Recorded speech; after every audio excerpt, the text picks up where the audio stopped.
आज जो मैं कहानी आप लोगों को बताने वाली हूँ, इस स्टोरी में ऐसा नहीं है कि भूत दिखकर लोगों को डरा देता है। ये कहानी उन चीज़ों की है जो इंसान को बिना दिखे अंदर से तोड़ देती है। ये इंसिडेंट है बैंगलोर के एक पीजी का। अब आप लोग तो जानते ही होंगे कि बैंगलोर में पीजी कल्चर कैसा होता है। Tightly packed rooms, shared washrooms और रेंट जितना कम हो उतना बेहतर।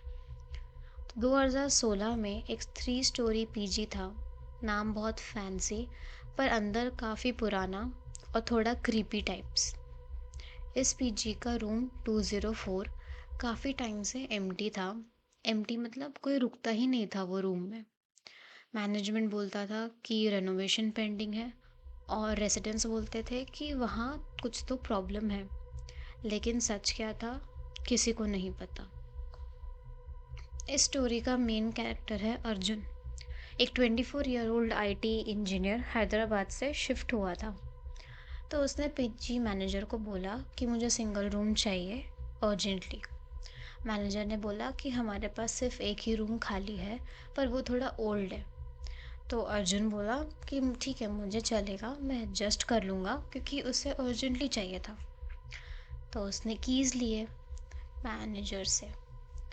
अब अर्जुन ने तब कुछ फील नहीं किया पर कॉरिडोर में स्टेप्स रखते ही एक अजीब सा ठंड का झटका सीधा उसके स्पाइन तक गया। रूम खोला, अंदर सब बेसिक, बेड, कबर्ड, एक विंडो और एक ट्यूबलाइट। बस एक चीज़ वियर्ड थी कि रूम में हल्की मिट्टी की स्मेल आ रही थी, जैसे कोई यहाँ काफ़ी टाइम से नहीं आया हो। रात होती है, अर्जुन कोडिंग कर रहा होता है लैपटॉप पे और अराउंड 1:30 कॉरिडोर से स्टेप्स की आवाज़ आती है। स्लो, रिदमिक, जैसे कोई बेयर फीट्स में चल रहा हो। तो अर्जुन सोचता है कि कोई वॉशरूम जा रहा होगा। पर एक बात अजीब थी कि स्टेप्स उसके रूम के डोर के बिल्कुल बाहर आके रुक गए और 2 सेकेंड्स के साइलेंस के बाद tap tap tap door handle हिलता है। अर्जुन डर जाता है। वो बोलता है कौन है, पर कोई जवाब नहीं। हैंडल फिर से हिलता है, स्लोली, डेलिबरेटली, जैसे कोई चेक कर रहा हो कि लॉक लगी है या नहीं। और 10 सेकेंड्स के बाद एकदम साइलेंट। नेक्स्ट नाइट बिल्कुल 3:02 पर अर्जुन को किसी के चलने की आवाज़ फिर से आती है। अब इस बार कॉरिडोर में एक और वॉइस भी है, एकदम स्लो विस्परिंग, बट वर्ड्स कुछ समझ नहीं आ रहे होते। वो पी होल से दिखता है तो कॉरिडोर बिल्कुल एम्प्टी दिखता है उसको। पर पी होल के बॉटम में फ्लोर पे एक शैडो मूव होती दिखती है, जैसे कोई वहाँ खड़ा हो बट विजिबिलिटी में नहीं आ रहा। तो वो एकदम डर के मारे पी होल हटा देता है। पर बिना वजह रूम के कोने में रखी हुई एक वुडन कबर्ड खुद से धक बंद हो जाती है। एयर प्रेशर शायद, बट अर्जुन को तभी लगा कि इस रूम में कुछ तो ऑफ है, बट मैं शायद ओवर थिंक भी कर रहा हूँ। अगली सुबह अर्जुन रिसेप्शनिस्ट से पानी मांगने जाता है। तो वो कैजुअली पूछता है कि रूम 204 में पहले कौन रहता था। तो रिसेप्शनिस्ट एक सेकेंड के लिए फ्रीज हो जाता है, पर फिर बोलता है सर वो रूम रहने लायक ही नहीं है। तो अर्जुन एकदम कंफ्यूज्ड और थोड़ा सा शॉक्ड। फिर जैसे ही वो निकलता है मैनेजर आ जाता है और रिसेप्शनिस्ट को घूर कर देखता रहता है। और वो कहता है सर आप बस टेंशन मत लीजिए, कोई इशू नहीं है। कुछ लोग स्टोरीज बनाते रहते हैं बट आप बस उसे इग्नोर करो।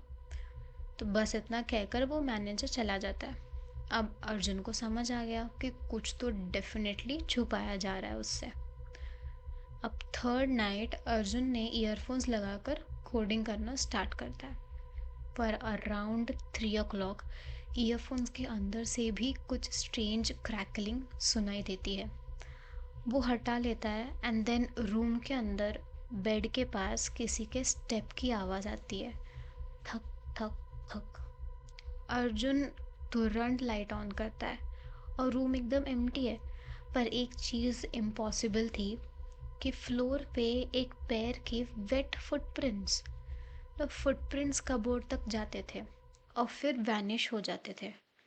तो अर्जुन को समझ ही नहीं आ रहा था कि ये क्या करे, क्या हो रहा है उसके साथ, क्या हो रहा है ये रूम में। पर रात अभी ख़त्म नहीं हुई थी। अर्जुन ने डिसाइड किया कि वो रिकॉर्ड करेगा, ये सब जो भी हो रहा है सब रिकॉर्ड होना चाहिए। तो उसने फ़ोन को विंडो के पास रख दिया और कैमरा कॉरिडोर की तरफ था। रात होती है, 3:30 के आसपास, कुछ नहीं होता, स्टिल क्वाइट। पर जब 3:40 हो जाते हैं तो सडनली कॉरिडोर लाइट फ्लिकर्स और कैमरा शेक होता है। फिर फ्रेम के बिल्कुल कॉर्नर में एक वुमेन दिखाई देती है। White kurta, wet hair, face बिल्कुल विजिबल नहीं, और वो बस खड़ी है एग्जैक्टली रूम नंबर 204 के सामने। और फ़ोन ऑटोमेटिकली जूम इन करने लगता है, और जैसे ही जूम होता है वो वुमन पी होल के बिल्कुल पास आ जाती है। सिर्फ 1 सेकंड के लिए कैमरा उसका हाफ फेस कैप्चर करता है।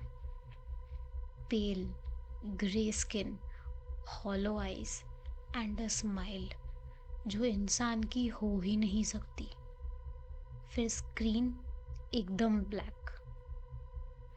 अब नेक्स्ट मॉर्निंग अर्जुन मैनेजर के पास जाके पूरा फुटेज दिखाता है उसको, और मैनेजर का चेहरा सफ़ेद। वो धीरे से बोलता है कि सर, 2014 में एक गर्ल थी यहाँ पर, रूम नंबर 204 में रहती थी। उसने सुसाइड कर लिया था और तब से कोई यहाँ ठीक से रह ही नहीं पाया। फुटस्टेप्स, वॉइस, शैडोज़, किसी को भी चैन नहीं मिलता यहाँ। इसलिए रूम बंद रखा था, पर रेंट कम था तो हमने फिर दे दिया। अर्जुन बिना कुछ बोले उस दिन ही पीजी छोड़ देता है। और सबसे अजीब बात, अर्जुन ने जब पीजी छोड़ा, रूम के पी होल पे एक फिंगरप्रिंट था, छोटा सा, वेट। और रूम के अंदर किसी के फुटस्टेप्स आज तक मिस्ट्री है। बैंगलोर के एक पीजी का रूम 204 आज भी टेक्निकली अवेलेबल है रेनोवेशन के नाम पर अब कोई वहाँ रहने की हिम्मत ही नहीं करता। पर एक बात बताऊँ, जो चीज़ तुम्हें देखने की परमिशन देती है वो कभी कभी तुम्हें वापस देखना भी शुरू कर देती है। अगर आपको ये कहानी पसंद आई हो तो इस वीडियो को लाइक करें और चैनल को सब्सक्राइब करें। मैं आपके लिए ऐसे ही हॉरर स्टोरीज़ लाती रहूँगी हर हफ्ते। तो मैं मिलती हूँ आपको नेक्स्ट वीडियो में।